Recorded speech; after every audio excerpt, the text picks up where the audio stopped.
Untuk itu, kepada kelompok 7, Ibu Aprilisa dan Ibu Lalita, kami persilakan. Bante dan teman-teman, saya mohon izin untuk share screen.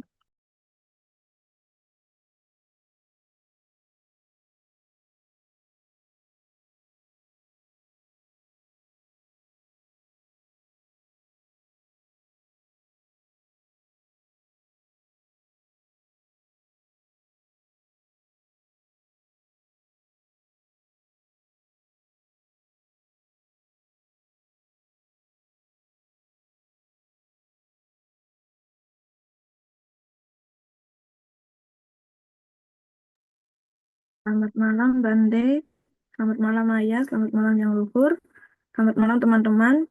Di sini saya kelompok 7 ingin mempresentasikan tentang pengawasan atau supervisi dalam lembaga pendidikan agama Buddha. Boleh dilanjut slide-nya Ibu.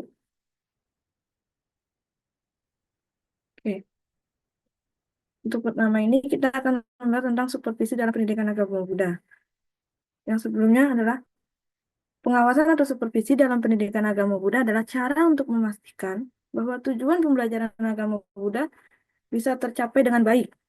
Proses ini dilakukan dengan cara mengamati, mengevaluasi, dan memberikan arahan kepada guru serta siswa selama kegiatan belajar berlangsung dengan bertujuan agar pembelajaran menjadi lebih berkualitas sehingga nilai-nilai ajaran Buddha bisa dipahami dan diamalkan dengan baik oleh para siswa. Pengertian dari supervisi sendiri adalah supervisi dalam pendidikan agama Buddha adalah kegiatan yang biasanya dilakukan oleh seorang supervisor untuk membantu guru meningkatkan cara mengajar. Selain memperhatikan teknis mengajar, supervisi ini juga menekankan penerapan nilai-nilai Buddha seperti ada metta, karuna, mudita, dan UPK.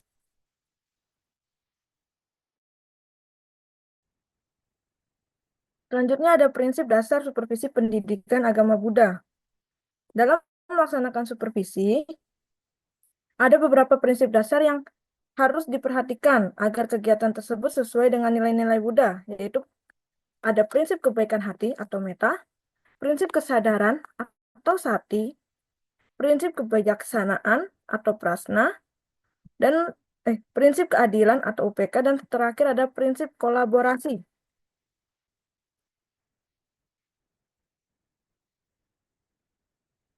Selanjutnya ada tujuan supervisi dalam pendidikan agama Buddha. Tujuan supervisi dalam pendidikan agama Buddha dapat dibagi menjadi dua kategori utama. Yang pertama ada tujuan umum dan tujuan khusus. Untuk tujuan umum, ada meningkatkan kualitas pembelajaran agama Buddha, membantu guru dalam mengembangkan kompetensinya, memastikan bahwa nilai-nilai Buddha diajarkan secara benar dan relevan dengan kebutuhan siswa. Dan terakhir, menciptakan lingkungan belajar yang kondusif dan harmonis.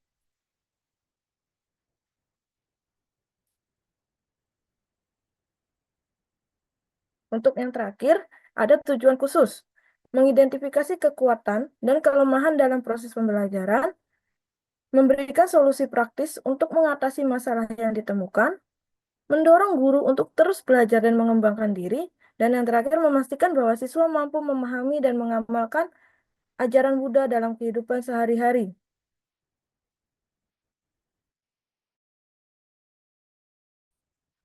Selanjutnya, untuk jenis-jenis supervisi dalam pendidikan agama Buddha akan dijelaskan oleh kawan saya, yaitu Bu Aprilisa.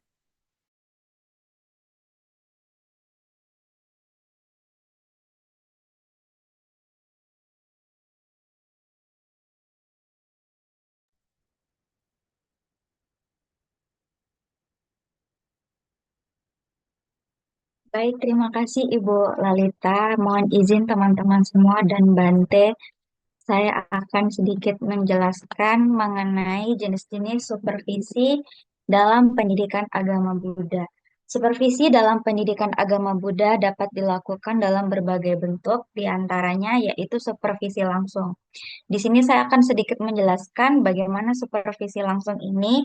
Supervisi langsung ini contohnya adalah ketika supervisor datang mengamati ke kelas di saat guru sedang menerangkan materi atau menyampaikan materi. Jadi supervisi langsung ini mengamati bagaimana interaksi antara guru dengan siswa serta umpan balik dari siswa terhadap guru dan pembelajaran yang sedang berlangsung. Kemudian supervisi tidak langsung. Supervisi tidak langsung ini contohnya apabila dari pihak sekolah atau sebuah instansi tidak memiliki cukup waktu atau mungkin tidak bisa melaksanakan supervisi langsung melalui pengamatan, bisa menganalisis berdasarkan dokumen. Contohnya adalah menganalisis sebuah RPP yang telah dibuat sebelum pembelajaran dimulai. Kemudian laporan hasil belajar siswa atau seperti rapot. Kemudian ada catatan refleksi guru. Biasanya setiap instansi ataupun di sekolah-sekolah itu seharusnya setiap bulan itu mengadakan evaluasi atau rapat evaluasi untuk staf, guru, dan pimpinan-pimpinannya apakah dalam pekerjaannya itu terjadi sebuah kendala atau pelanggaran-pelanggaran yang melanggar etika profesi sebagai seorang guru dan lain sebagainya. Kemudian yang C ada supervisi kolaboratif. Supervisi kolaboratif ini adalah kerjasama antara supervisor ataupun kepala sekolah, antar sesama guru dan seseorang yang memang sudah berpengalaman atau memiliki ilmu dalam pemahaman agama Buddha yang menjadi bukan menjadi, yang berkolaborasi bersama untuk dapat menciptakan sebuah strategi atau merancang sebuah strategi pembelajaran yang sesuai dengan apa yang dibutuhkan oleh siswa. Kemudian ada supervisi formatif, ini bertujuan memberikan umpan balik kepada guru ketika proses pembelajaran berlangsung. Fokusnya adalah bagaimana caranya untuk meningkatkan kualitas pembelajaran secara bertahap. Kemudian yang E, ada supervisi sumatif. Biasanya ini dilaksanakan ketika akhir semester. Ini kan sedang memasuki semester 2 ya, semester genap. Biasanya supervisi sumatif ini biasanya dilaksanakan. Kalau di sekolah saya pribadi itu supervisi diadakan setiap 2 tahun sekali. Ya, jadi supervisi sumatif ini berguna untuk mengevaluasi hasil dari keseluruhan proses pembelajaran. Apakah tujuan pembelajaran di setiap mata pelajarannya ini sudah tercapai atau belum? Kemudian ada peranan supervisor. Di sini akan sedikit saya bacakan dan jelaskan. Yang pertama ada meningkatkan kualitas pembelajaran. Contohnya aja ketika guru sedang menerangkan materi, mungkin contohnya 8 jalan mulia berunsur 8, mungkin supervisor bisa memberikan inovasi baru bagaimana caranya menjelaskan ke siswa supaya siswa ini lebih memahami dengan tingkat pemahaman mereka. Mungkin bisa diberi contoh dalam kehidupan sehari-hari siswanya seperti apa atau memiliki permasalahan yang mungkin relevan dengan 8 jalan mulia berunsur 8 ini. Kemudian yang kedua, membantu guru berkembang. Mungkin salah satu caranya adalah dengan memberikan workshop ataupun pelatihan-pelatihan dengan metode pembelajaran yang inovatif dan terbaru ya. Kemudian contohnya aja ketika menjelaskan konsep karma untuk beberapa anak yang belum memahami bagaimana konsep karma itu berlanjut, mungkin supervisor atau seseorang yang memang sudah ahlinya dapat memberikan tips and triknya bagaimana sih materi karma ini bisa kalian pahami. Kemudian yang ketiga, memastikan nilai-nilai Buddha dapat diterapkan. Contohnya supervisor mungkin bisa menyarankan agar ketika memulai memulai pembelajaran mungkin bisa kita membaca parita. Kalau biasanya saya sebelum memulai pembelajaran itu bernamaskara gata dulu atau enggak bermeditasi selama 5 menit, seperti itu. Kemudian yang keempat, menciptakan lingkungan belajar yang harmonis. Contohnya aja ketika mungkin teman-teman di sini sudah ada beberapa bapak dan ibu yang bekerja profesi sebagai guru, pasti eh, pernah menemui siswa yang kurang aktif. Kalau saya, eh, bagaimana supaya siswa ini bisa aktif di kelas? Biasanya saya selalu memberikan pertanyaan yang simpel-simpel dan mudah dijawab supaya dia tidak selamanya ketika mengikuti pembelajaran agama ini harus diam dan termenung hanya memperhatikan, tapi bisa memberikan pendapat dia secara pribadi ataupun menjawab pertanyaan yang mungkin bisa dibilang agak mudah. Jadi eh, saya usahakan di dalam kelas itu tidak ada yang, mungkin tidak semua, tapi harus ada yang pendiam-pendiam ini bisa bersuara. Ada ininya lah, ada aktifnya di dalam kelas. Kemudian yang kelima, ada evaluasi dan umpan balik seperti yang di materi yang sebelumnya, bahwa eh, supervisor dan guru ini mengharapkan bagaimana respon dari siswa dan umpan balik dari siswa terhadap pembelajaran yang eh, telah berlangsung agar ke depannya dapat apa namanya, dapat mengevaluasi bagaimana guru ini kelebihan dan kekurangannya ketika sedang mengajar. Jadi apa namanya, laporannya istilahnya seperti itu.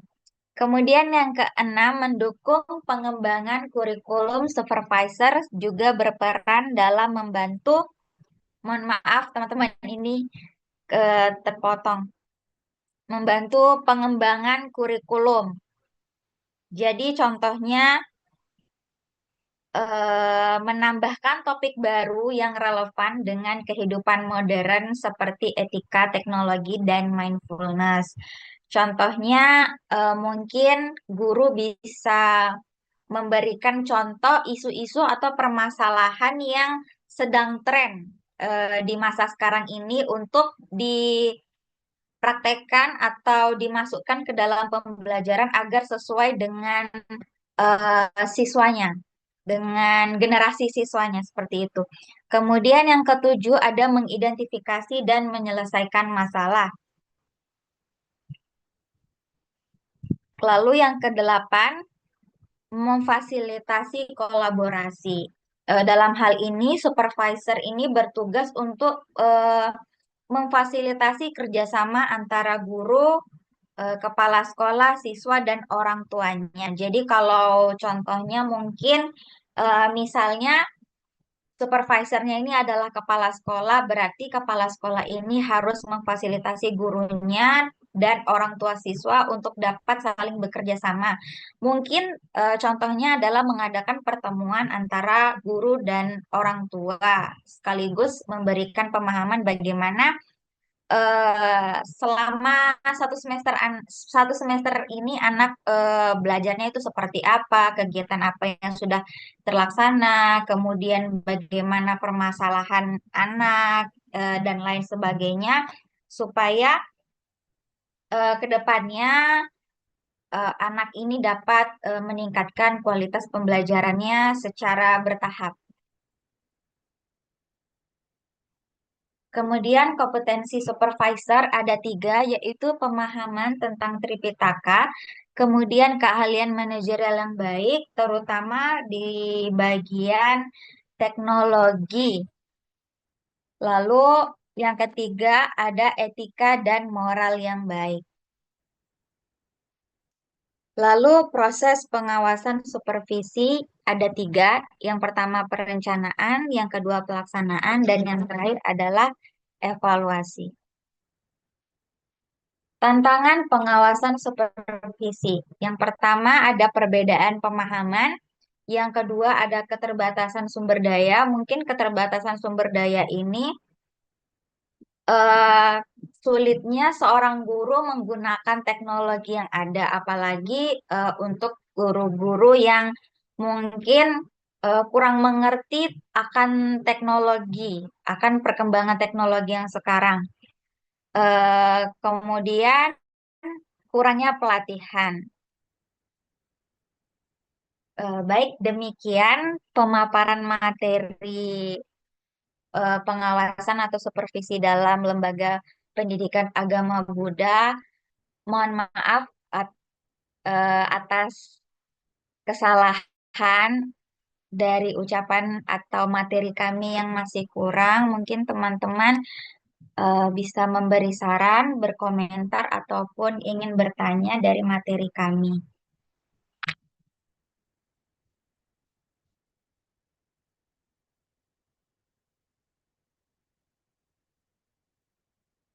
Selamat malam.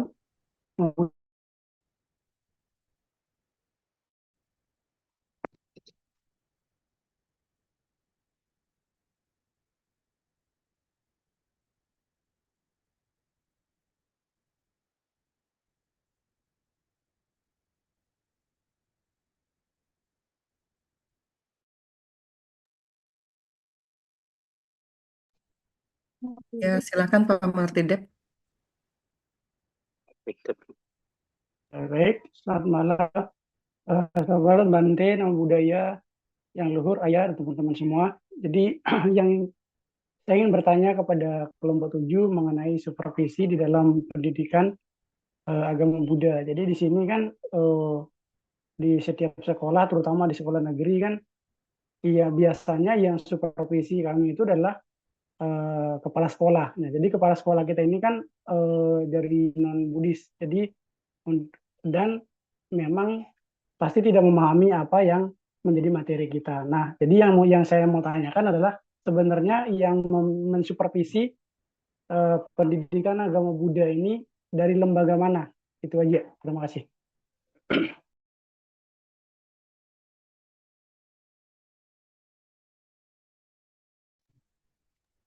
Baik,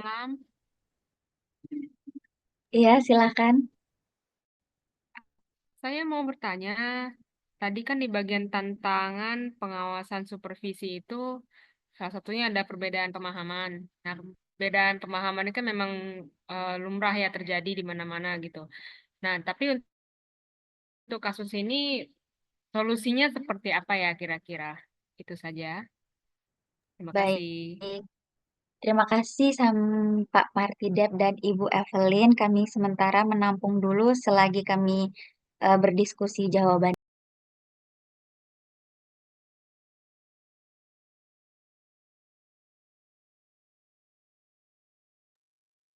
Saya mau izin menjawab pertanyaan dari Pak Martidep. Sebenarnya saya belum pernah merasakan supervisi, Pak. Cuman berdasarkan dari pengalaman saya mengamati teman-teman saya di supervisi, itu kalau dari pengalaman saya pribadi ya, Pak, biasanya kan kepala sekolah ini kayak mencari salah satu yayasan yang memang bersedia menjadi supervisor, begitu, Pak.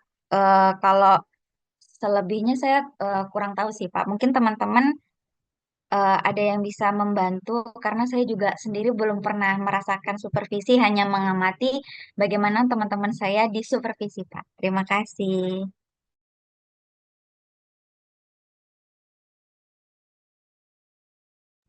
Izin Mungkin, menambahkan, Bu Lisa. oke, terima kasih, Mas Ari. Ya, jadi mungkin kalau sepengetahuan saya, Pak Martidep, di kantor Kementerian Agama Kota itu biasanya ada pengawas. Kayak di Kota Medan itu ada pengawas pendidikan agama Buddha. Nah, fungsinya apa? Biasanya beliau itu sering mengadakan pelatihan dan bimbingan kepada guru-guru agama Buddha. Dan juga kadang sering terjun ke sekolah sih untuk melihat pembelajaran agama Buddha. Mungkin seperti itu, Pak. Oke, baik. Jadi pada intinya sebenarnya ada dari Kementerian Agama yang menaungi pengawasan ke sekolah. Kayak gitu ya, Pak? Ari. Iya betul Pak. Jadi karena di sini di tempat saya mengajar ini memang belum ada apa namanya penyelenggara dari kabupaten. Ya adanya itu di provinsi itu sangat jauh sekali. Jadi kami di sini supervisinya yang supervisi ya kepala sekolah. Jadi itu pun jadi kami sejauh mana pengembangan pendidikan agama Buddha ini apakah sudah berjalan dengan baik atau tidak kami tidak tahu karena belum ada yang mensupervisi kami yang memang benar-benar dari lembaga pendidikan agama Buddha. Itu sih yang saya rasakan di sini. Terima kasih Pak Ari jawabannya.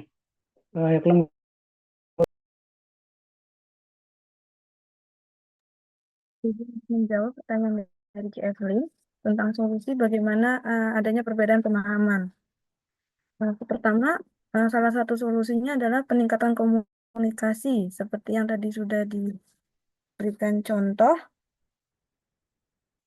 adanya pelatihan bersama. Jadi dengan adanya workshop, seminar, atau itu juga sebagai salah satu solusi mengurangi perbedaannya pemahaman dalam supervisi. Terus juga bisa adanya keterbukaan antara guru dengan supervisor itu. Misalnya guru ini memang tidak paham dalam dalam melaksanakan tugasnya, jadi dia bisa bertanya seperti itu.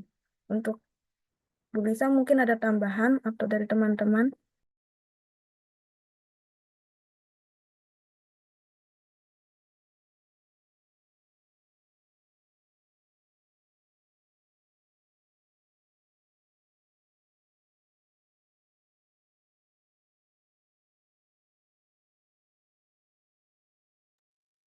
Izin menambahkan dari jawabannya Bu Lalita tadi, yang pertanyaan Bu Evelyn, mungkin bisa diadakan pelatihan diskusi bersama kayak eh, waktu zaman Sang Buddha Parinibbana itu kan para biku berdiskusi untuk memantapkan bagaimana ajaran Buddha itu semestinya. Jadi menurut saya ya mungkin eh, bisa melaksanakan diskusi bareng lah antara supervisor, guru, dan kepala sekolah yang memang satu keyakinan supaya tidak terjadi perbedaan pemahaman. Selain pelatihan dan workshop, diskusi terbuka juga bisa, mungkin bisa berkonsultasi kepada pemuka agama, contohnya mungkin Bante yang eh, apa namanya, berdiam, bukan berdiam, apa sih namanya, yang menetap di suatu wihara, mungkin bisa seperti itu, begitu Bu Evelyn. Oh iya, baik. Terima kasih.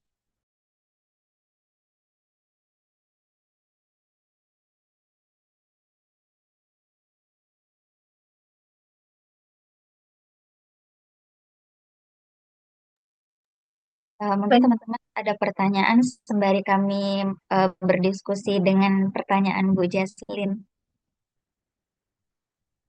Sore, malam Bu, saya ingin bertanya. Ya Pak. eh, Tadi saya mengamati kan ada evaluasi di proses supervisi. Kira-kira untuk evaluasi yang baik tuh rubrik atau penilaiannya seperti apa gitu. Terima kasih.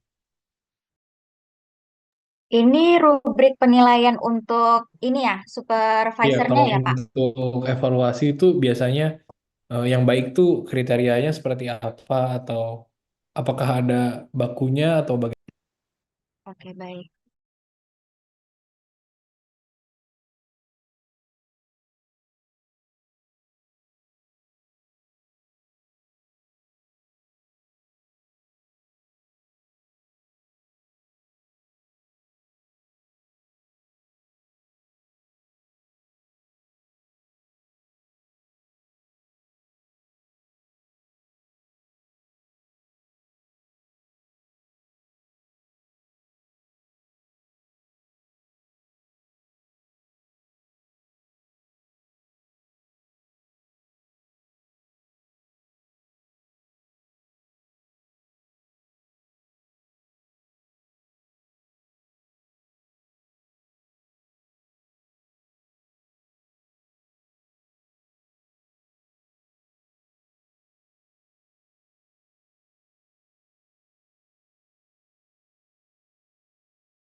izin menjawab pertanyaan dari Bu Jaslin. Mohon maaf kalau misalnya jawaban saya ini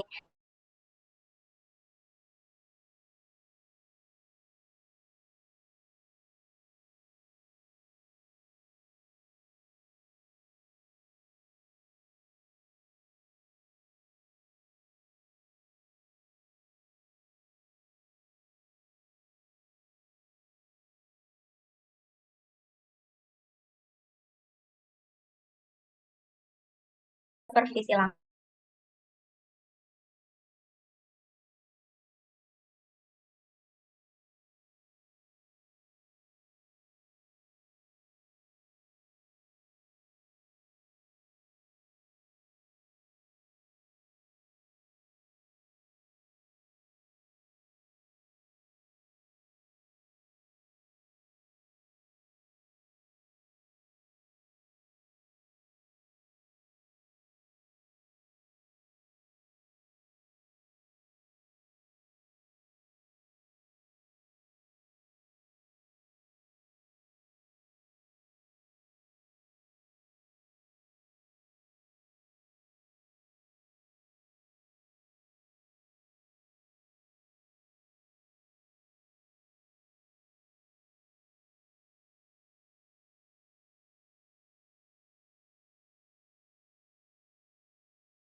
Ya,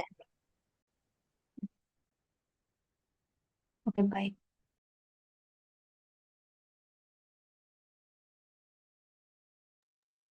Izin menjawab untuk pertanyaannya Pak Satya. Mengapa supervisi penting dalam lembaga pendidikan agama Buddha? Untuk dari jawaban saya sendiri, supervisi itu penting dalam pendidikan agama Buddha terkhususnya karena satu, dengan adanya supervisi, kita dapat meningkatkan kualitas pengajarannya itu sendiri. Jadi kita bisa mengevaluasi eh, tenaga pendidik itu bagaimana cara pengajaran yang baik maupun yang benar atau yang tepatnya agar anak-anak itu dapat menerima materi dengan mudah. Lalu dengan adanya supervisi ini juga dapat meningkatkan profesionalismenya guru. Jadi guru ini bisa bertindak secara profesional, lalu juga sebagai penyelesaian masalah dengan adanya evaluasi tadi. Lalu menurut kelompok kami, bagaimana seorang supervisor bisa membantu guru mengatasi kelemahan dalam proses pembelajaran? Cara supervisor membantu dalam mengatasi kelemahan proses pembelajaran, pertama supervisor akan mengobservasi kelas kita dulu. Jadi supervisor akan mengobservasi kelas bagaimana cara pengajarannya kita, terus juga lalu supervisor akan memberikan umpan balik atau ketika sudah mengevaluasi memberikan tanggapan atau pendapatnya bagaimana cara pengajaran itu yang baik. Selanjutnya juga bisa dengan workshop tadi, dengan adanya pembekalan pelatihan dari pusat, itu juga sebagai salah satu cara untuk mengatasi kelemahan dalam proses pembelajaran. Bagaimana Pak Satya? Baik, terima kasih.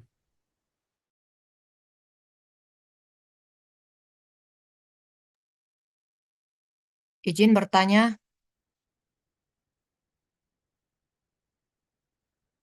Ya Bu, silakan. Ini tadi saya lihat ada di slide-nya ada kompetensi supervisor.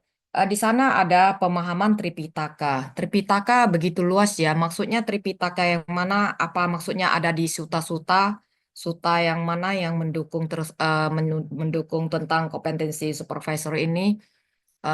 Tolong dijelaskan. Terima kasih.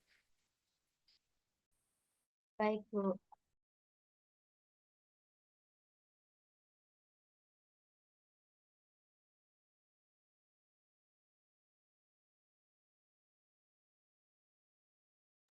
Izin menjawab pertanyaan dari Pak Alfred tadi mengenai rubrik penilaian ketika melaksanakan supervisi.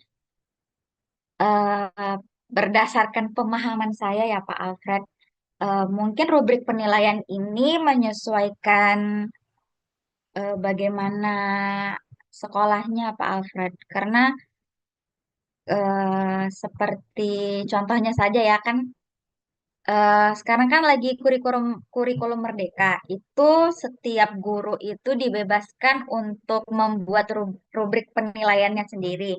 Jadi untuk kriteria rubrik penilaian seorang supervisor mungkin itu bisa disesuaikan dengan kebutuhan sekolahnya atau kebutuhan eh, tujuan apa namanya tujuan pembelajarannya sudah tercapai atau belum. Eh, saya juga kurang tahu banyak mengenai supervisi. Mungkin Bapak Ibu teman-teman ada yang bisa membantu menjawab atau yang sudah berpengalaman di bagian supervisi atau yang sudah pernah disupervisi boleh membantu menjawab Bapak Ibu.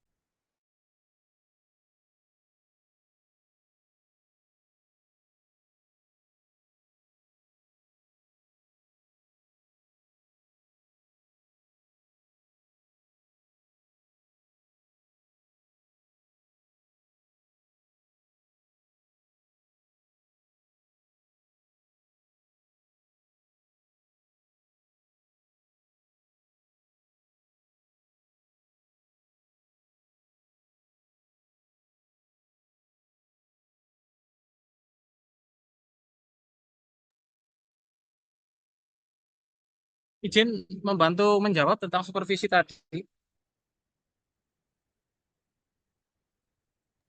Silakan Pak Dani.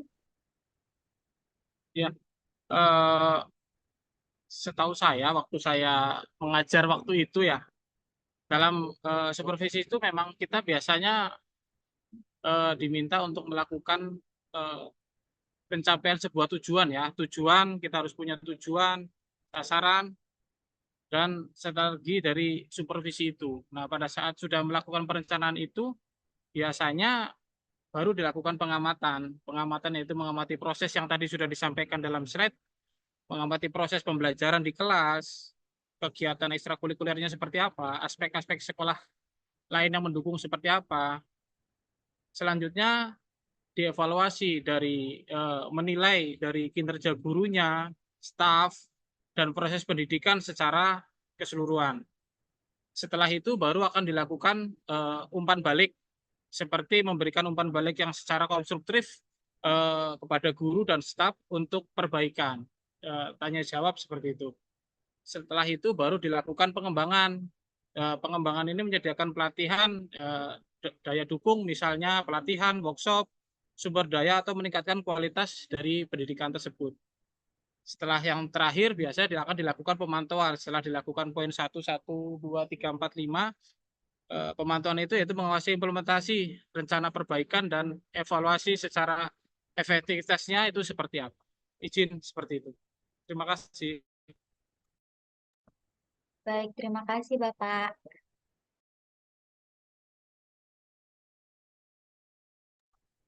Saya izin menjawab pertanyaan dari Ibu Pritili mengenai indikator keberhasilan supervisi sumatif dalam pendidikan agama Buddha.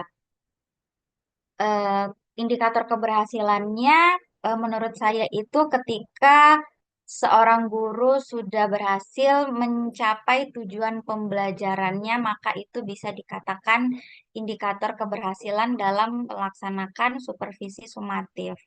Contohnya aja mungkin pemahaman siswa terhadap materi pembelajaran tentang ajaran Buddha, entah itu karma, kemudian 4 kebenaran mulia, terus 8 jalan mulia berunsur 8, mungkin seperti itu.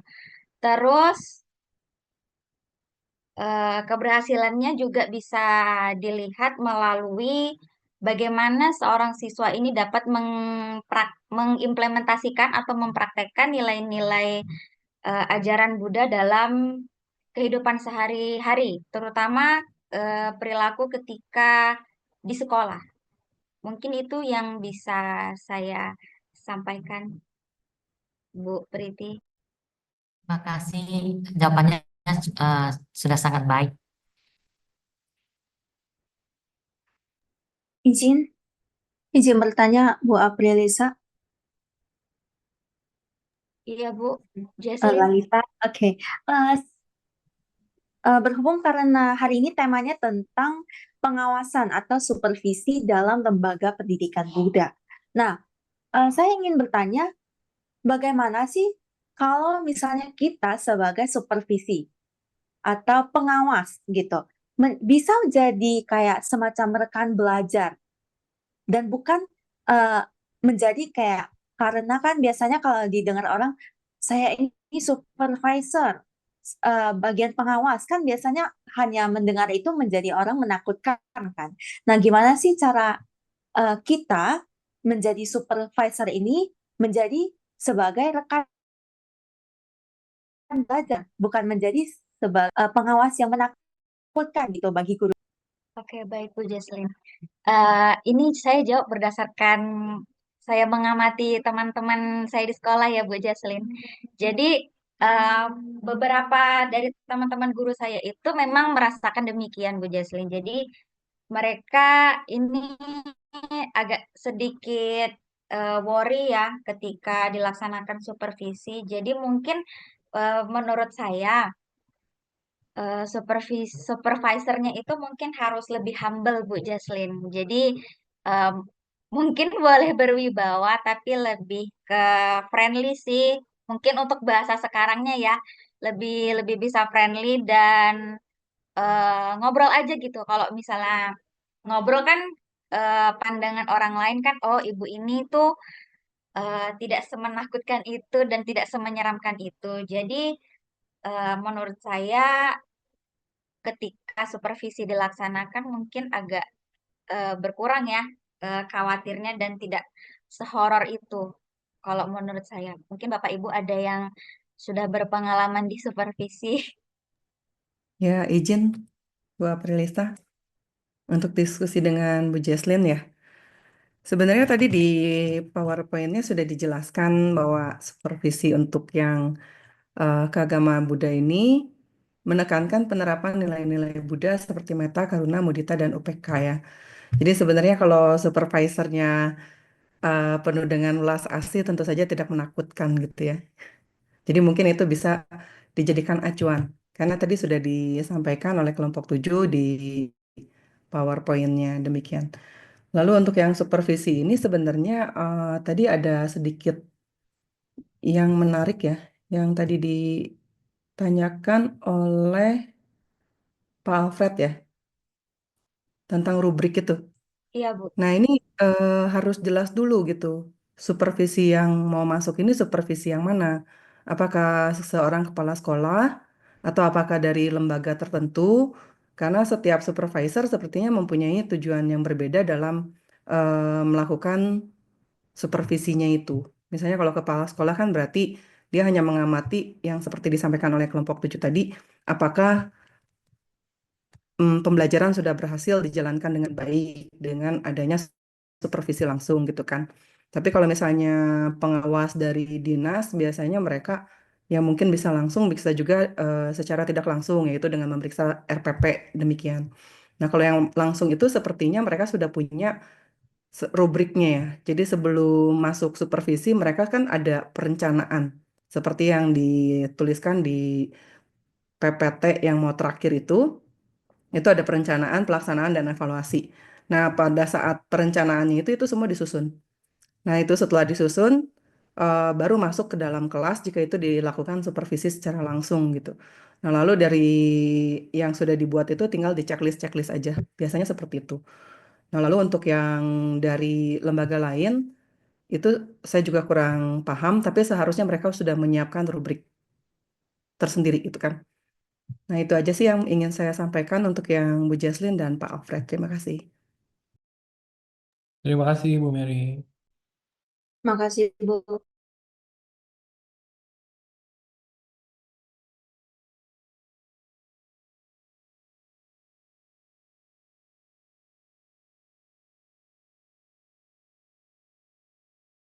Baik, terima kasih Bu Mary atas bantuan jawabannya. Untuk pertanyaan Ibu Sugiyarti dan Ibu Junili akan kami diskusikan dulu ya Ibu.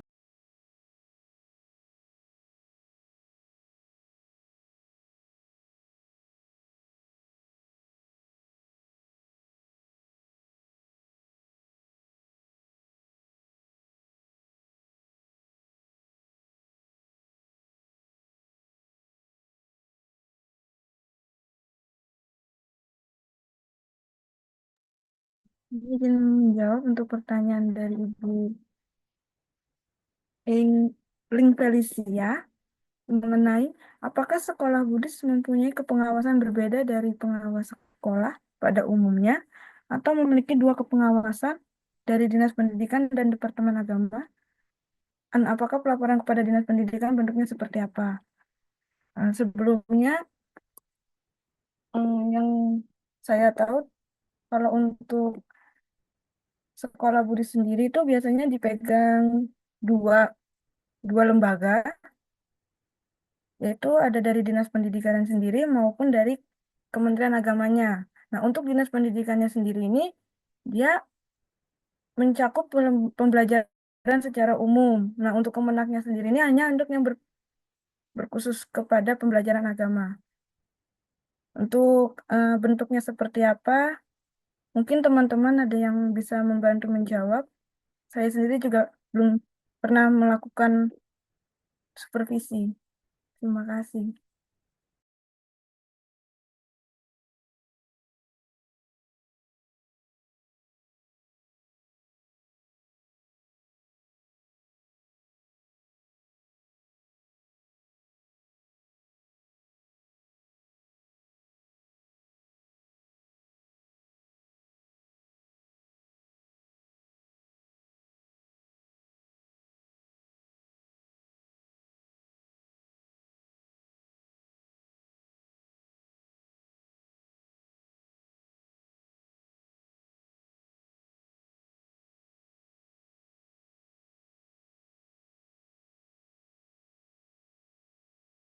Saya izin menjawab pertanyaan dari Ibu Sugiyarti mengenai di bagian tujuan khusus menyebutkan bahwa tujuan supervisi memastikan bahwa siswa mampu memahami dan mengamalkan ajaran Buddha dalam kehidupan sehari-hari. Kalau menurut saya, Bu, biasanya kan saya kalau mau memulai pembelajaran itu kan kalau nggak Namaskagata itu ada bermeditasi selama 5 menit. Dan kebetulan di sekolah saya ini berbasic Buddhis. Jadi ada namanya kita kan kalau habis sembahyang ada namanya kita berdana ya. Nah, jadi menurut saya bagaimana kita mengetahui anak ini sudah mengamalkan ajaran-ajaran Buddha atau belum dari praktek kesehari-hari mereka. Contohnya saja ketika mau memulai pembelajaran kan mereka bermeditasi ataupun bernamaskara-gata. Menurut saya anak-anak itu sudah mengamalkan ajaran-ajaran agama Buddha dari praktek yang mereka lakukan, namaskara-gata, bermeditasi, ataupun berdana. Begitu, Bu. Mohon maaf kalau jawaban saya masih kurang ya, Bapak Ibu.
Sambil menunggu, saya juga ingin sedikit menambahkan untuk pertanyaannya Ibu Iing ya.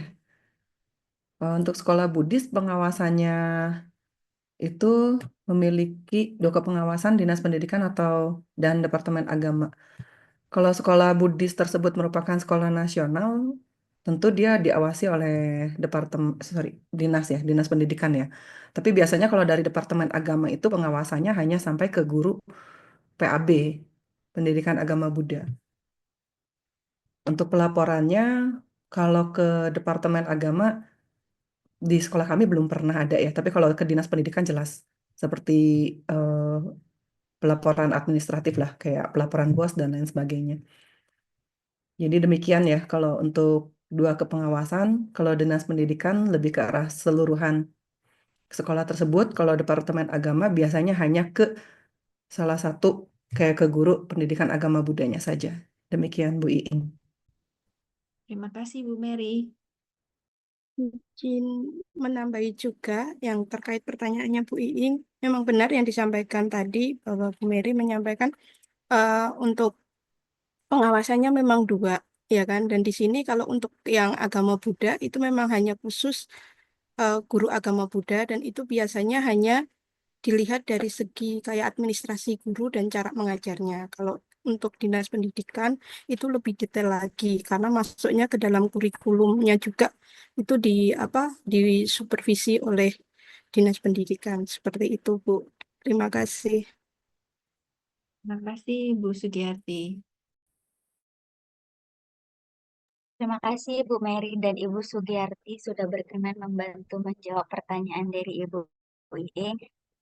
Mungkin satu pertanyaan terakhir yang belum terjawab ya dari Ibu Juni. Saya membantu menjawab sesuai dengan pemahaman saya ya Ibu Juni.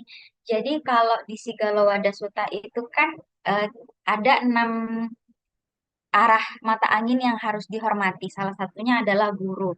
Jadi di dalam sutta tersebut kan berhubungan dengan prinsip yang tadi dipresentasi, yang ini prinsip dasar dalam supervisi pendidikan agama Buddha.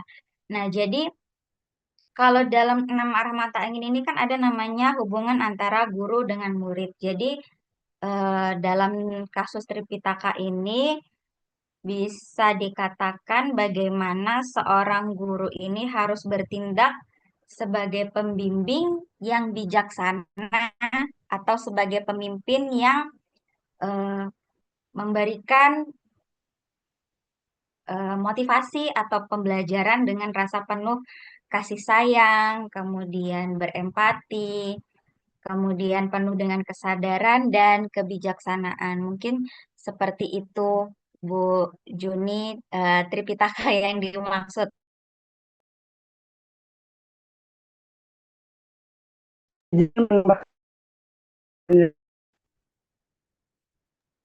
Baik, terima kasih Bu. Berarti memang sutta yang mendukung itu adalah Sigalowada Sutta ya. Terima kasih atas jawabannya. Izin menambahkan sedikit Bu. Iya Pak, silakan. Oke, jadi baik.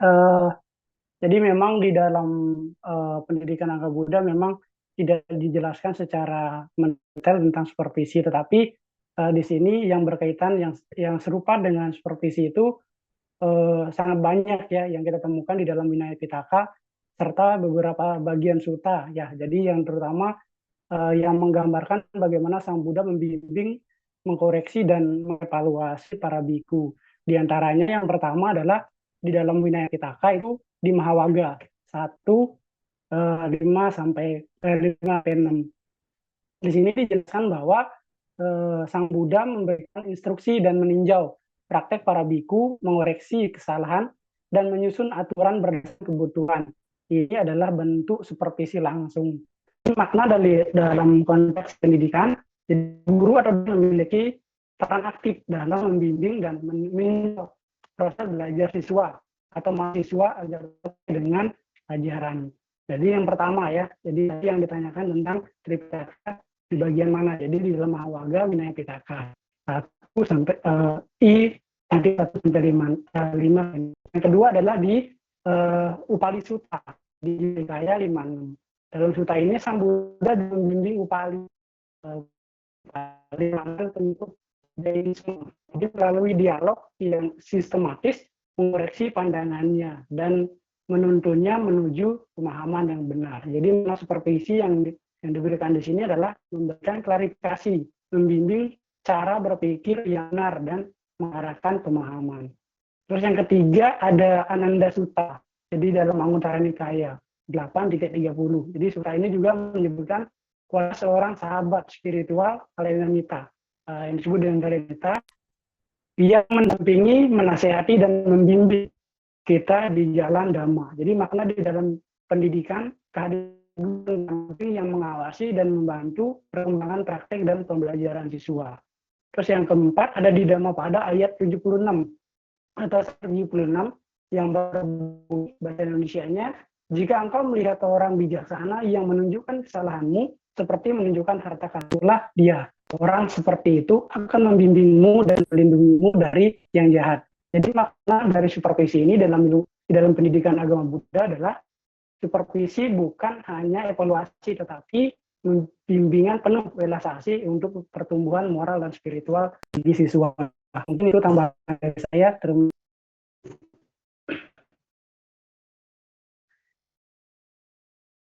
Baik, terima kasih Pak Martidab atas bantuan jawabannya. Terima kasih Pak Martidab. Sama-sama.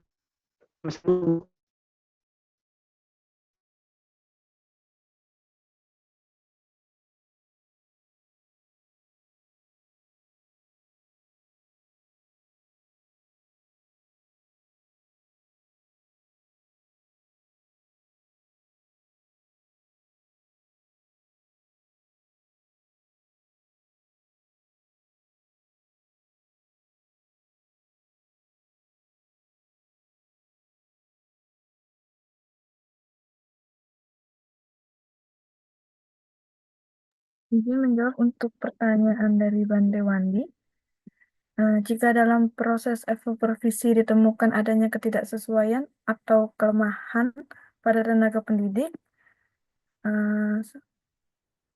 pertanyaannya adalah setelah pengawasan apakah ada ruang dialog antara supervisor dengan tenaga pendidik dan apakah ada sistem pembinaan yang berkelanjutan untuk tenaga pendidik tersebut atau hanya bersifat evaluatif saja. Nah, untuk jawaban yang bisa saya sampaikan, untuk ruang dialog apakah ada? Jawabannya itu ada. Biasanya dilakukan ketika setelah adanya evaluasi, misalnya contoh supervisi di dalam kelas. Nah, ketika sudah selesai melaksanakan supervisi di dalam kelas, biasanya guru tersebut bisa berkomunikasi dengan supervisi tersebut, menanyakan kembali pendapat dari supervisi itu bagaimana apa yang kurang dari proses pembelajaran tersebut. Nah, untuk apakah ada sistem pembinaan berkelanjutan? Jawaban yang saya tahu juga ada. Misalnya di sekolah itu ketika sudah disupervisi, biasanya akan melaksanakan workshop seperti IHT, in-house training, di mana dalam workshop tersebut membahas berkelanjutannya, misalnya dalam penyusunan RPP, pengajarannya bagaimana, dan sebagainya. Mungkin dari Bu Aprilisa bisa ditambahkan, atau apakah Bante Wandi sudah bisa menerima jawaban dari saya?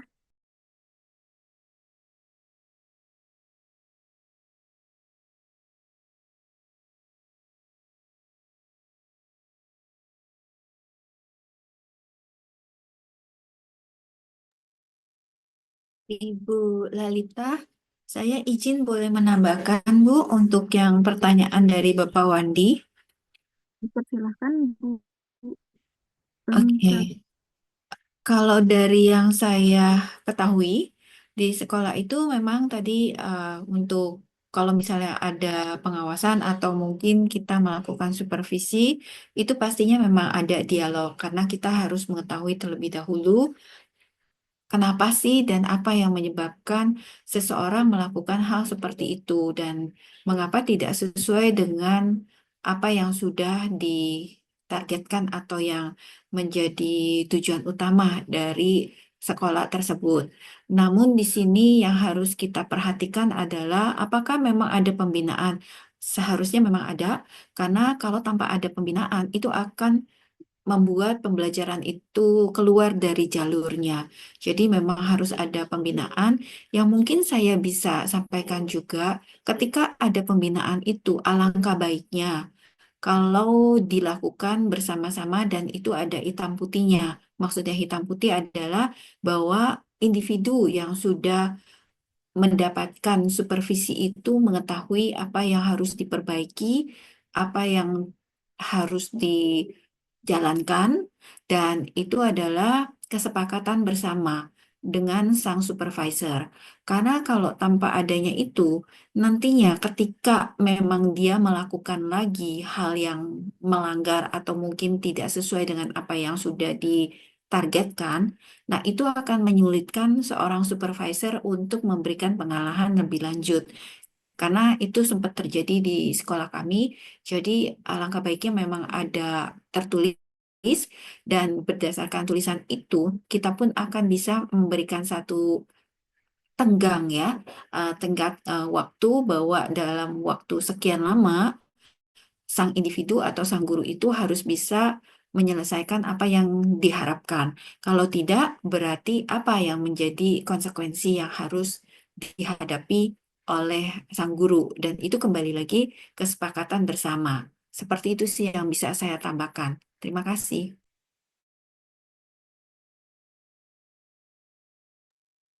Terima kasih kepada Bu Ing atas penambahan jawaban.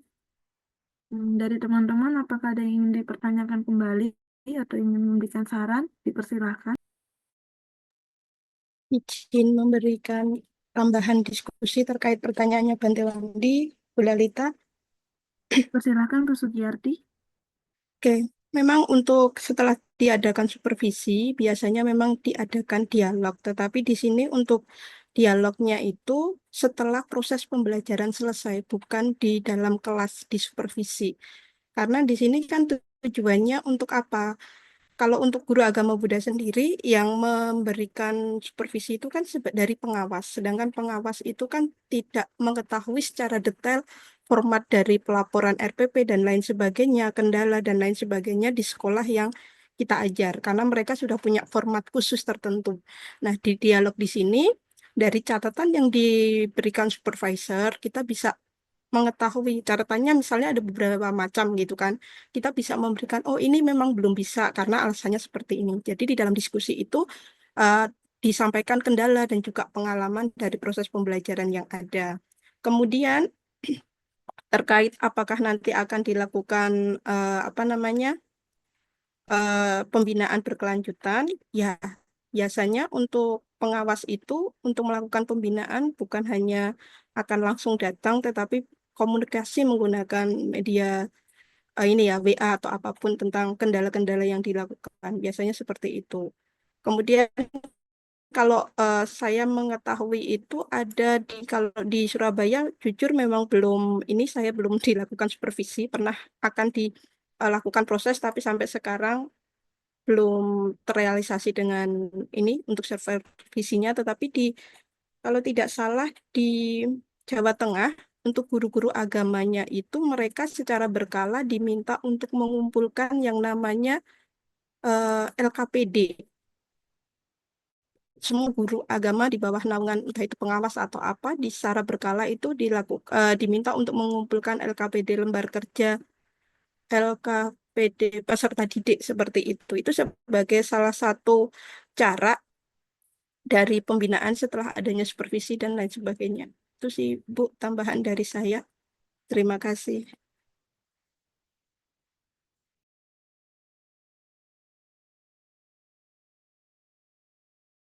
Terima kasih Bu Sugiyarti atas penambahan.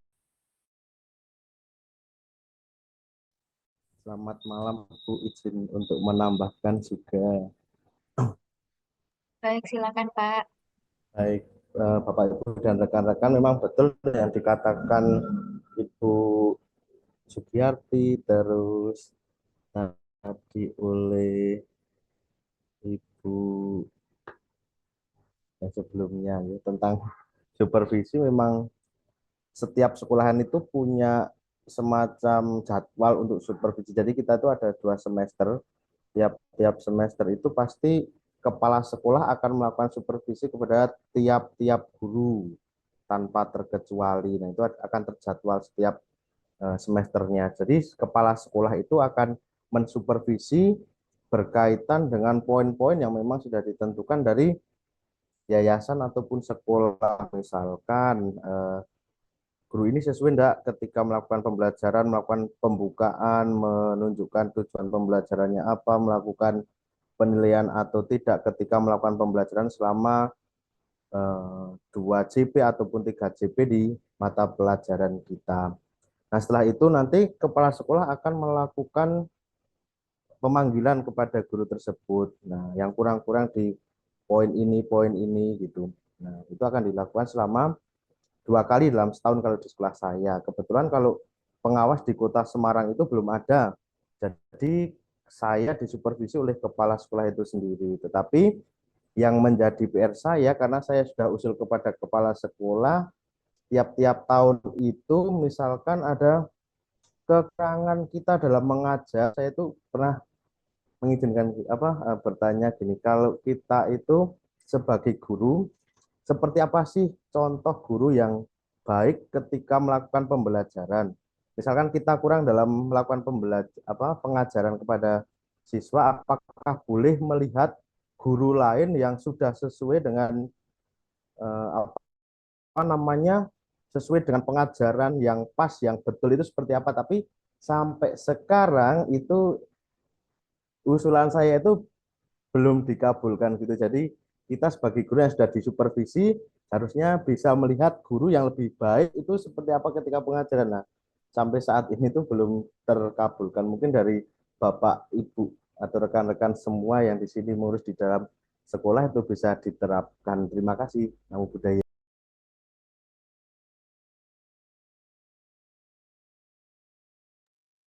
Jadi Pak Tripitoyo sudah membantu menambahkan.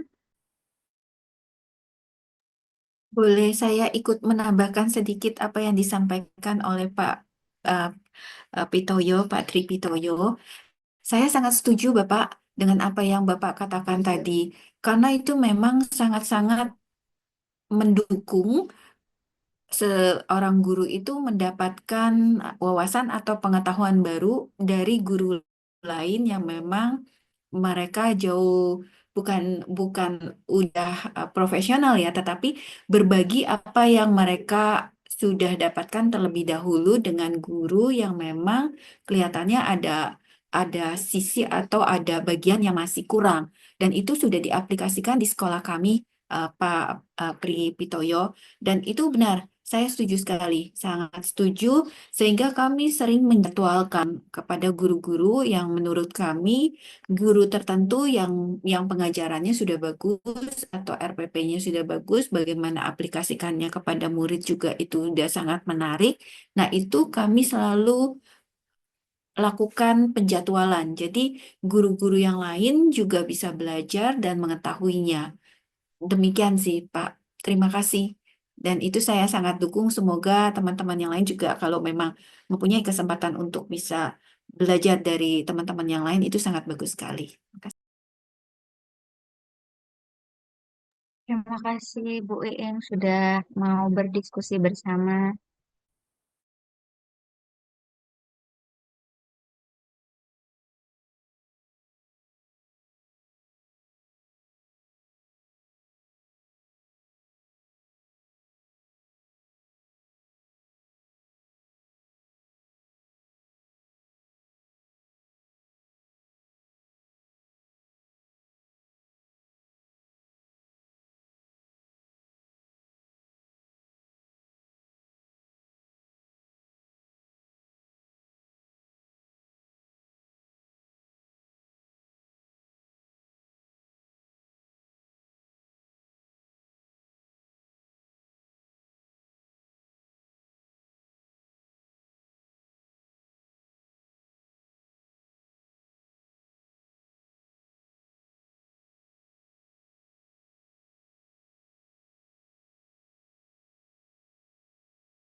Saya izin menjawab pertanyaan dari Ibu Liauren terkait kompetensi supervisor mengenai keahlian manajerial yang baik.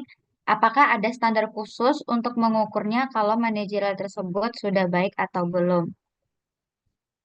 Kalau standar khususnya mungkin ada standar nasional pendidikan ya Bu, yang mengatur Peraturan Menteri Pendidikan dan Kebudayaan. Itu tertuang pada Permendikbud nomor 65 tahun 2022 tentang standar pengawas sekolah, pengawasan sekolah ataupun supervisi. Jadi di dalam SNP ini sudah tertuang bagaimana standar yang baik dan benar mengenai kompetensi manajerial dan sosial yang harus dimiliki oleh seorang supervisor. Begitu, Bu.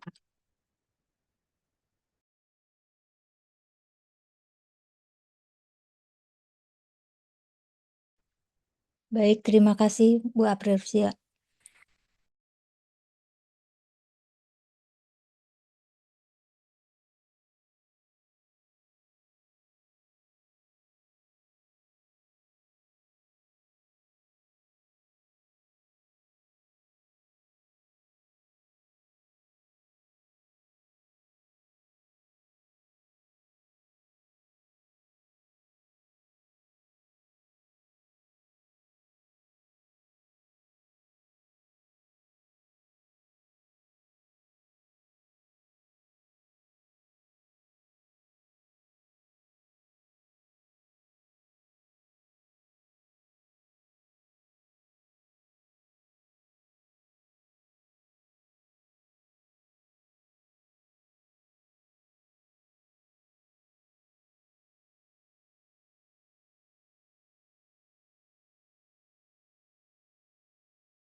Izin menjawab untuk pertanyaan yang Luhur Ari Sugata.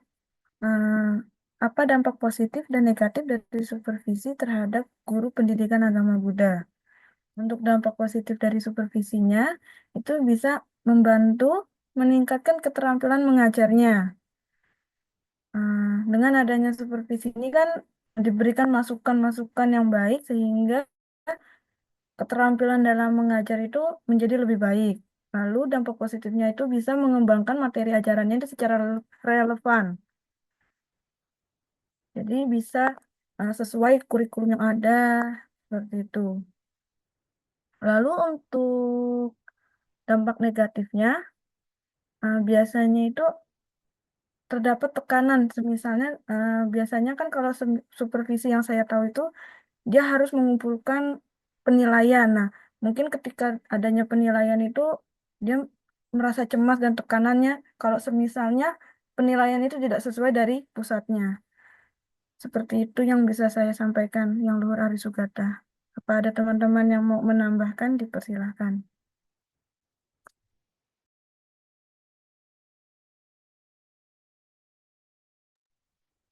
Izin menjawab pertanyaan dari Bapak Kurniawan. Eh, Pengawasan sekolah Buddhis yang baik itu seperti apa? Kemudian apakah ada ayat atau suta yang mendukung pengawasan supervisi sekolah Buddhis?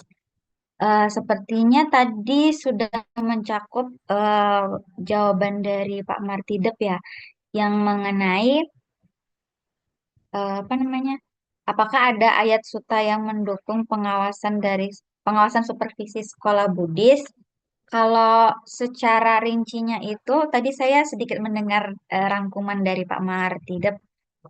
Kalau secara rincinya dalam agama Buddha itu tidak ada, tetapi eh, guru itu bisa berprinsip terhadap eh, seperti yang di PPT tadi, nilai-nilai Buddha, berprinsip pada nilai-nilai Buddha sesuai dengan Sigalowada Sutta yang seperti yang sudah saya bilang tadi bahwa di Sigalowada Sutta itu kan terdapat arah mata angin yang menghormati guru. Jadi bisa dikatakan bahwa bagaimana sih eh, seorang guru yang baik atau sekolah Buddhis yang baik itu mungkin bisa berprinsip dari nilai-nilai Buddhis dan untuk gurunya tadi bisa berprinsip eh, pada inilah pada apa namanya tanggung jawab mereka profesinya memiliki tanggung jawab terhadap siswanya untuk membimbing sesuai dengan prinsip nilai-nilai Buddhis. Begitu, Pak Kurniawan.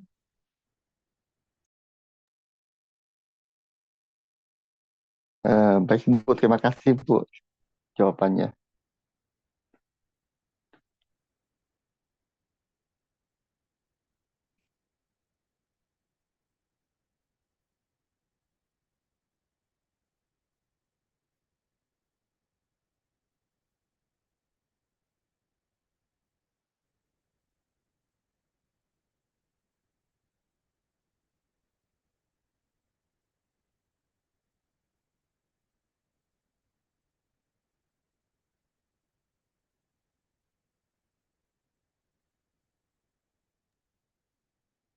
Apakah teman-teman ada yang ingin memberikan masukan kembali?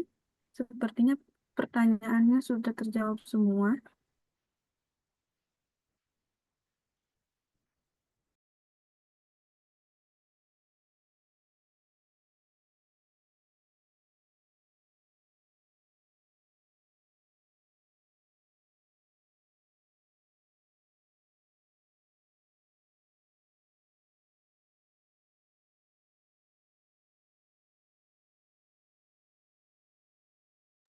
Izin Bande, apakah ini sudah bisa ditutup? Sepertinya pertanyaan sudah terjawab semua Bande.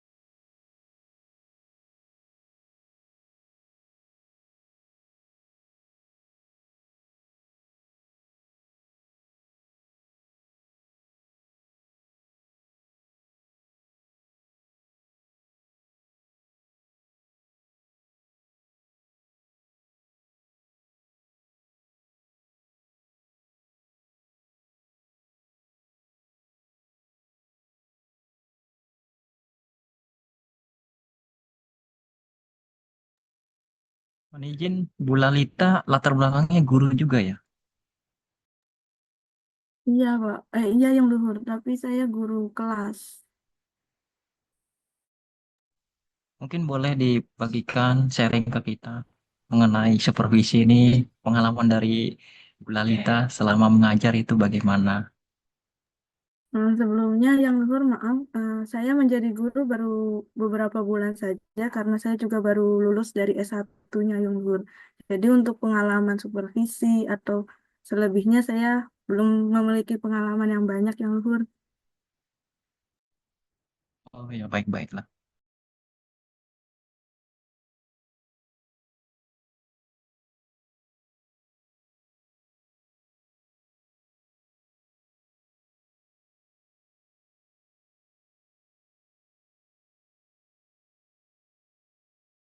Izin apakah ini bisa ditutup atau menunggu jawaban dari Bande?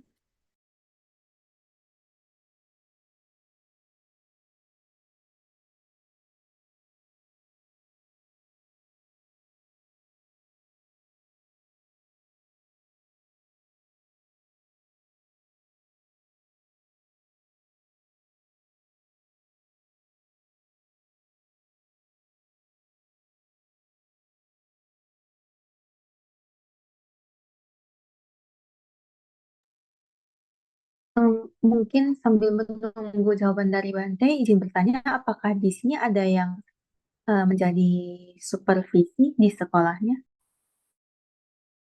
atau di tempat mengajarnya? Izin menjawab Bu Jesselyn, saya supervisor Jesselyn.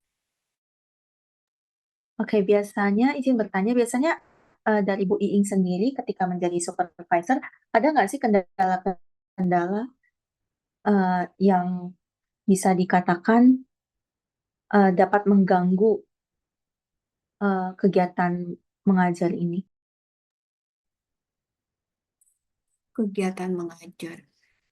Kalau kendala pasti ada sih ya, karena tidak semua guru itu mempunyai karakter yang sama. Tadi sempat disampaikan, saya di awal sempat mendengar ketika ada supervisor yang akan datang ke dalam kelas atau mensupervisi seseorang, pastinya mereka akan mencoba melakukan hal-hal yang terbaik yang bisa mereka lakukan, karena mereka tidak ingin dinilai oleh supervisornya bahwa mereka melakukan hal-hal yang bertentangan dengan apa yang sudah ditargetkan gitu ya, atau yang menjadi apa tujuan daripada sekolah. Nah, namun kami yang menjadi supervisor, kami mencoba melakukannya. Biasanya sih saya akan berkoordinasi dengan koordinator bahwa kita akan memberitahu kepada guru bersiap-siap supervisi itu akan dilakukan. Tadi ada yang disampaikan juga di dalam slide, langsung dan tidak langsung. Kalau langsung masuk ke kelas, kita duduk, kita observe, dan kita tidak berkata apa-apa. Jadi kita hanya ada di dalam dan kita melihat kegiatan guru seperti apa. Setelah itu, seperti tadi juga yang sudah dijawab, pada akhir kegiatan kita akan datangi dan kita akan bicara dengan guru. Apa yang sudah dilihat, apa yang menjadi bagian yang harus didiskusikan, itu baru kita sampaikan ketika selesai kelas. Dan kalau yang tidak langsung, itu kami selalu mengatakan bahwa kami akan melihat kebetulan di sekolah kami itu ruang kelasnya itu adalah semua berjendela kaca. Jadi kami selalu mengatakan bahwa kalian itu diawasi atau dipantau itu setiap saat. Jadi kalian harus benar-benar mencoba untuk memberikan pembelajaran sesuai apa yang menjadi tujuan sekolah. Jadi kami selalu lewat di jendela, kami lihat dari jendela, walaupun kami tidak bisa mendengarkan secara langsung, tapi sekilas mereka tahu bahwa ada orang yang sedang lewat dan mengawasi mereka. Lalu kami juga sudah mengatakan kepada mereka bahwa pada dasarnya kita semua adalah sama, bahwa kita ingin memberikan yang terbaik kepada anak didik, sehingga tujuannya pasti sama ketika menjadi guru, ketika masuk dan melangkahkan kaki di dunia pendidikan, kita semua harus memberikan yang terbaik kepada anak. Sehingga kami mengatakan kami punya CCTV. Jadi CCTV itu digunakan ketika memang diperlukan. Contoh, ketika ada anak yang mungkin bertengkar atau mungkin jatuh ataupun dan sebagainya, karena orang tua banyak sekali acap kali komplain dengan hal-hal yang sebenarnya tidak perlu dikomplain, tetapi dengan adanya CCTV itu sangat memudahkan kami untuk monitor siapa sebenarnya yang harus kita ajak untuk berdiskusi dan berikan penjelasan, karena dari CCTV itu sangat jelas sekali apa yang terjadi seperti itu. Nah, jadi guru pun kami beritahu bahwa sesungguhnya ada CCTV di situ, tetapi CCTV ini bukan selalu memonitor apa yang dilakukan oleh sang guru, tapi ada bagian ketika supervisornya ingin mengetahui apa yang dilakukan di dalam kelas, dia juga bisa mendatangi CCTV karena memang monitor CCTV itu ada di ruang kepala sekolah, jadi kita bisa melihat apa yang dilakukan oleh guru. Dan yang ketiga adalah di tempat kami untuk pengawasan seperti ini, kami rasakan bahwa yang sebagai supervisor ini bukan hanya sebagai supervisor yang jabatannya supervisor, tapi kami juga biasanya meminta kolaborasi dari pihak-pihak yang memang kami rasa itu bisa membantu kami. Contoh, kami mempunyai orang tua murid yang terlibat di dalam kegiatan di sekolah. tetapi bukan di dalam kegiatan pembelajaran. Misalnya, kegiatan itu dibantu oleh orang tua ketika kami mempunyai kolam renang. Jadi, kami mengatakan bahwa orang tua murid boleh bantu pada saat ada pembelajaran renang. Jadi, terkadang orang tua juga akan memberikan laporan. Ini loh, tadi saya melihat ada guru yang seperti ini dan seperti itu. Bukan berarti mengadu, tetapi biasanya kami akan mencoba menginvestigasi. Benar nggak sih yang dikatakan oleh orang tua? Nah, disinilah juga sang guru tahu bahwa ada sudut lain atau ada orang lain yang juga ikut memantau atau memonitor. Dan di sini juga bukan berarti kembali lagi bahwa kita ingin memojokkan guru, tetapi kami juga mengajak warga sekolah yang ada, contohnya baik itu Bapak security, Ibu security, ataupun suster sekolah, ataupun itu apa eh, janitor, atau siapapun, mereka akan dengan mudah bisa datang ke ruang kepala sekolah atau koordinator dan memberitahu sebenarnya apa yang mereka lihat. Jadi disitulah sangat banyak sekali peranan yang kita ajak untuk berkolaborasi agar pembelajaran di sekolah itu bisa berjalan dengan lancar. Kembali lagi bukan untuk menyudutkan seorang guru. Nah, namun dari sisi yang lain, ini dari sisi sekolah kita dibantu atau terbantu. Namun dari sisinya sang guru itu mereka akan merasa tertekan. Nah, tetapi kami ketika kami berbicara dengan guru, kami katakan bahwa kita buka pembicaraan. Kita akan selalu mendengarkan dari berbagai pihak sehingga kita mendapatkan satu gambaran yang memang itu adalah gambaran yang objektif ya, jadi bukan subjektif. Seperti itu mungkin sekilas yang saya bisa share dengan Bu Jesselyn dan juga dengan teman-teman yang lain. Terima kasih, Bu. Terima kasih Bu Iing atas masukannya dan pengalamannya. Bu Iing, saya juga ingin berbagi pengalaman dan meminta mungkin masukan juga. Biasanya kita sebagai supervisor biasanya harus ya pengawasan seperti demikian. Namun di sekolahan pastikan ada murid yang sangat aktif.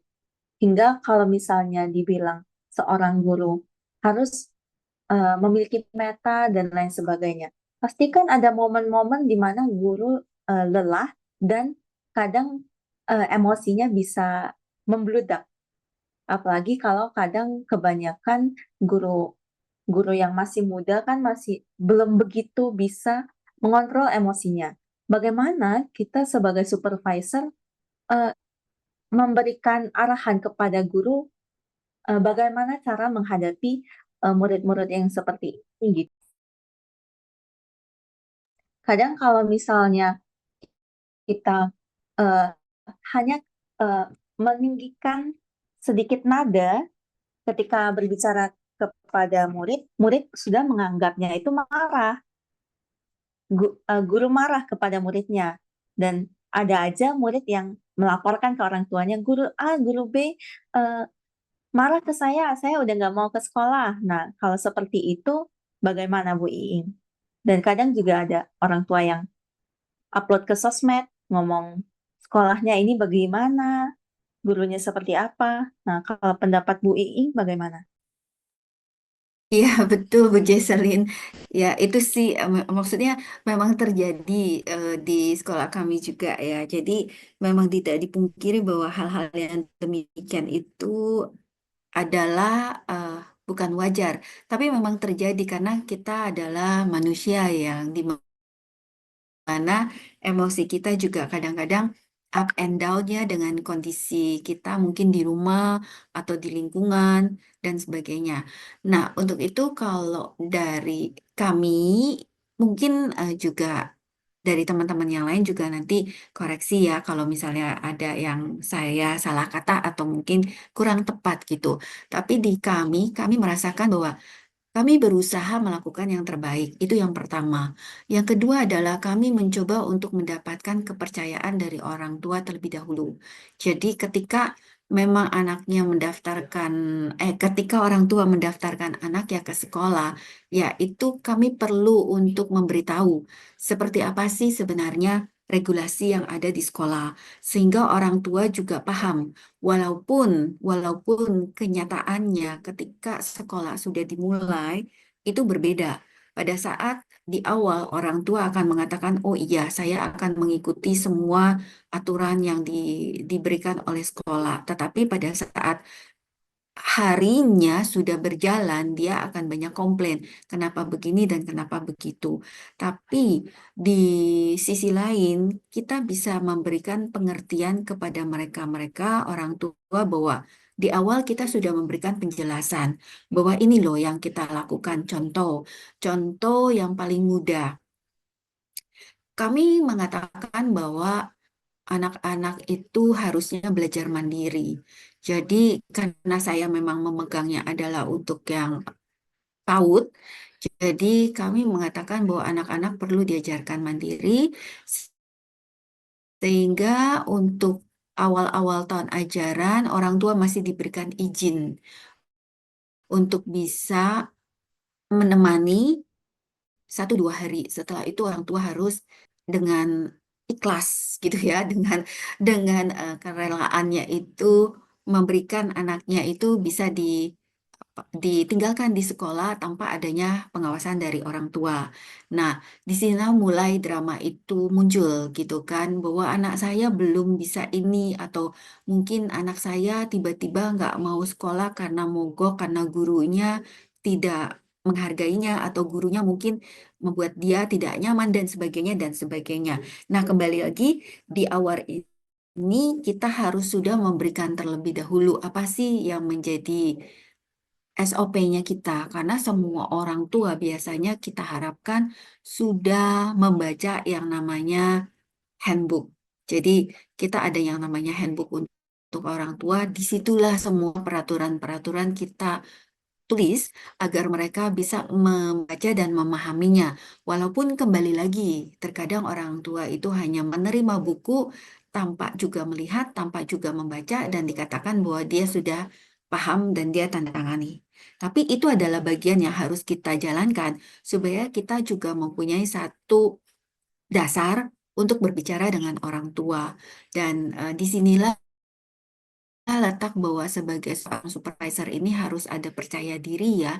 Ketika orang tua datang dan dia marah-marah, kita pun harus menghadapinya dengan yang tadi disampaikan ya, bahwa kita mungkin harus belajar sedikit UPK gitu ya. Jadi ketika orang tua bilang A, B, C, D, ya kita cukup sebagai pendengar yang baik. Karena kalau semakin kita timpali, dia akan semakin beremosi dan akhirnya bisa viral. Nah, itu memang seperti itu. Jadi, alangkah baiknya kita dengarkan terlebih dahulu setelah orang tua memberikan apa yang menjadi keluhan, apa yang menjadi sumber permasalahannya, baru kita mencari tahu. Nah, ketika kita mencari tahu pun, terkadang memang kita juga tidak bisa memberikan jawaban pada saat itu. Jadi biasanya kami juga mempunyai 2 jawaban. Yang satu memang jawaban yang sudah standar, yang satu lagi adalah jawaban kami akan mencari tahu terlebih dahulu mengapa hal ini bisa terjadi dari 2 sisi. Karena kami tidak ingin memberatkan sang guru. Karena guru itu adalah orang yang harus kita lindungi. Kalau menurut kami ya, itu adalah yang harus dilindungi. Tapi dilindungi dalam hal yang positif.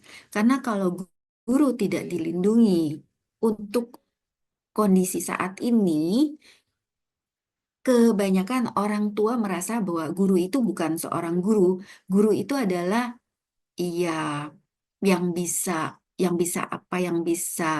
di kalau orang bilang dikontrol ya oleh orang tua. Nah, itu yang kita tidak mau. Jadi, guru harus tetap guru. Salah ya harus dikasih tahu bahwa itu salah. Benar, ya gurunya juga harus kita lindungi sehingga kita memberikan jawaban kepada orang tua juga secara data, secara bukti yang tadi di awal sempat saya katakan bahwa kita ada CCTV, kita ada orang-orang di sekitarnya yang bisa memberikan dukungan. Nah, itu adalah bagian yang harus kita selalu ingat gitu loh bahwa warga sekolah itu adalah komunitas yang harus menjadi satu bagian yang saling bergandeng tangan.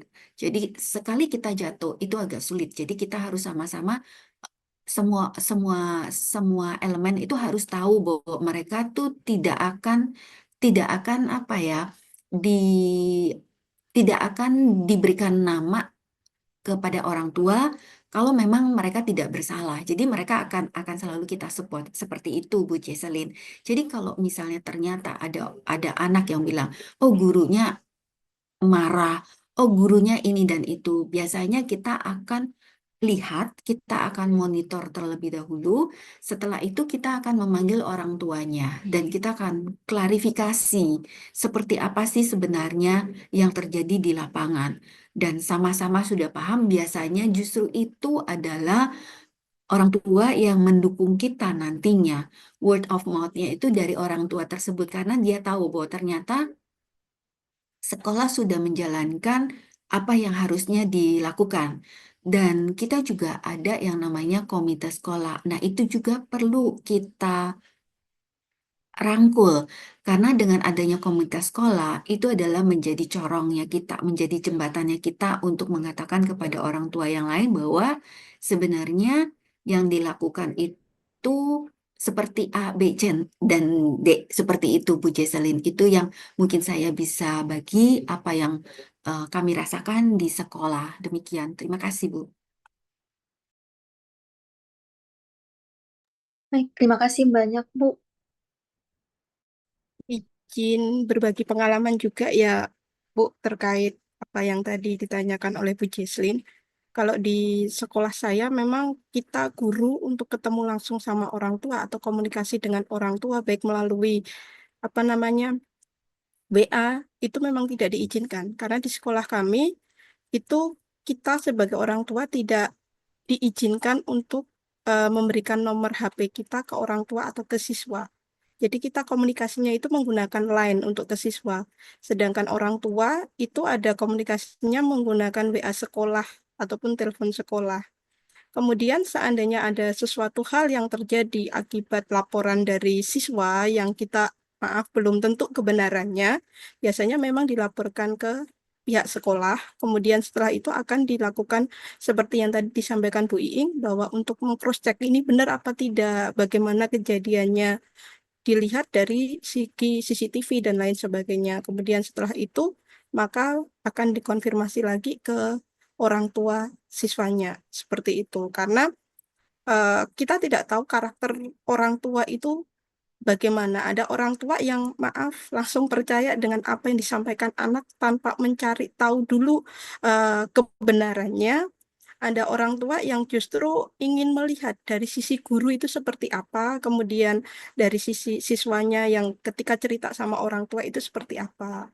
Nah, di sini memang ketika kita menghadapi hal-hal seperti itu, kita harus menekan ego kita. Kita tidak bisa, walaupun kita, maaf, mungkin dari sisi kita itu benar ya, kita juga nggak akan mungkin langsung menjawabnya dengan ini, tidak. Tetap tadi mempraktekkan yang namanya UPK seperti itu, Bu Jislin, untuk hal-hal yang bisa kita sampaikan. Cuman ada satu hal yang kadang maaf ya, ada orang tua yang justru belum tahu kebenarannya, tetapi tidak bisa menyimpan informasi itu, kemudian disebarkan dari orang tua A ke B ke C ke D, sehingga yang terjadi adalah informasi yang sebenarnya tidak bisa dipertanggungjawabkan. Seperti itu. Itu aja sih Ibu, karena kita nggak bisa apa ya menghandle untuk komunikasi orang tua di luar sekolah itu seperti apa, kita nggak tahu.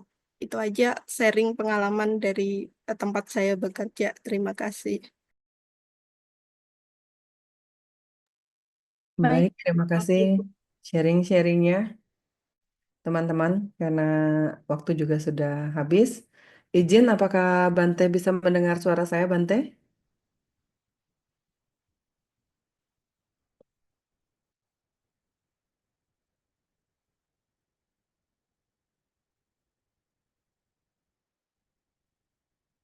Baik, Bante. Jadi, teman-teman, uh, presentasi dari kelompok 7 sudah selesai.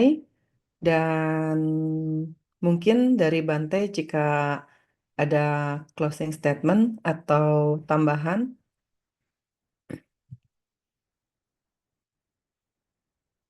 dipersilakan Bante, atau kita sudah cukup dan bisa mengakhiri perkuliahan kita pada malam hari ini. Oh iya, masih di kereta api.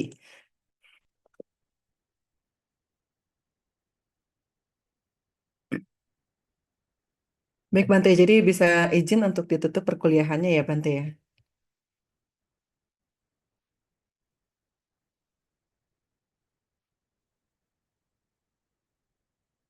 Oke, untuk itu sambil menunggu kita akan melakukan foto bersama dulu. Untuk teman-teman boleh menyalakan kameranya.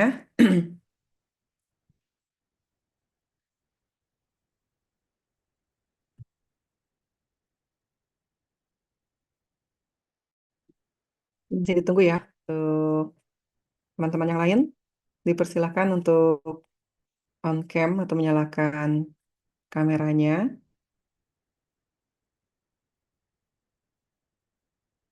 Iya, terima kasih. Kita akan mulai, ada 2 slide. Yang pertama,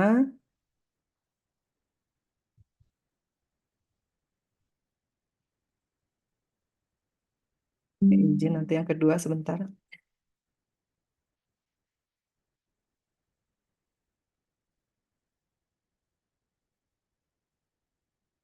Ya, untuk slide kedua.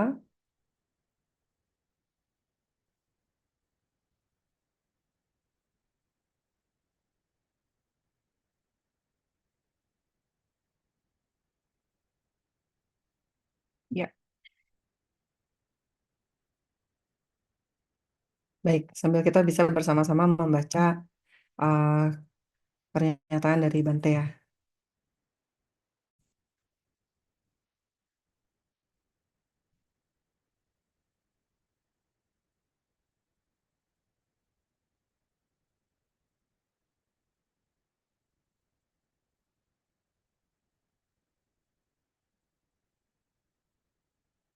Jadi pada prinsipnya supervisi bukan untuk menghakimi, tetapi mendampingi guru untuk pengembangan karirnya serta meningkatkan skill mereka. Ya, luar biasa sekali pembelajaran pada hari ini. Bante, izin mungkin kiranya Bante bisa menutup walaupun hanya melalui chat. Karena saya tidak mau melangkahi peran dosen ya. Terima kasih.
Baik, siap Bante, terima kasih.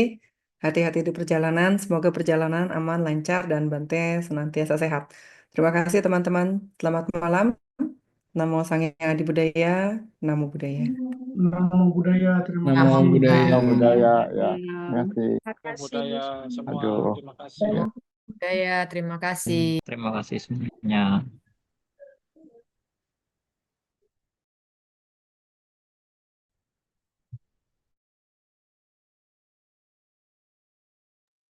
Baik, terima kasih Bante. Nanti akan disegerakan videonya dan jurnalnya. Terima kasih Bante, Nama Budaya.